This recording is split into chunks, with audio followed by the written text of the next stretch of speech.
Les solutions existent, certaines sont connues, mais d'autres, à mon avis, et c'est important de le dire, ne sont pas encore connues. Ou plus exactement, il existe, comme toujours dans la recherche, une batterie de possibilités qui doivent être explorées.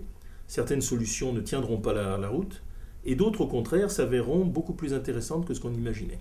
Enfin, les solutions immédiates. La solution immédiate, premièrement, c'est de conserver un peu l'eau, de faire en sorte de l'en consommer moins là où on le peut, et donc de la traiter comme une ressource beaucoup plus rare qu'on l'imaginait, de manière à ne pas consommer les stocks, notamment dans des bêtises. Aujourd'hui, bien entendu, on culpabilise beaucoup des enfants des écoles, les gens avec le robinet du lavabo qu'on laisserait couler. Bon, enfin, on peut quand même se brosser les dents tous les jours, il n'y a aucun problème, on peut prendre une douche ou deux tous les jours.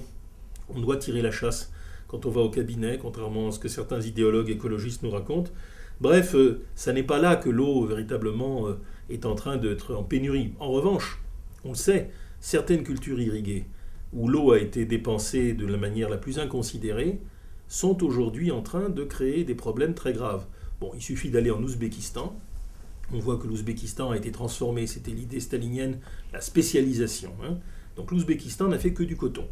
Des vergers, des régions d'arbres fruitiers qui étaient magnifiques et qui sont chantés par les poètes persans, ont été arasés pour le coton, le coton, le coton. L'Ouzbékistan est devenu le premier producteur mondial aujourd'hui de coton. L'utilisation des ressources en eau a desséché complètement, pratiquement il n'y a plus de nappe phréatique.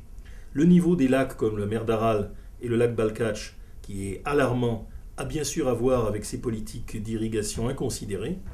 Et donc là on le voit, il faut reconvertir, ce qui n'est pas simple, l'économie cotonnière de l'Ouzbékistan. Mais dans un pays beaucoup plus développé et qui n'est pas censé faire de grandes bêtises, l'Amérique, eh bien nous constatons que l'extension des cultures, notamment extensives, dans des régions sèches, amène à un pompage de la nappe phréatique qui est de plus en plus inquiétant. La grande nappe Ogallala, au centre des États-Unis, se vide.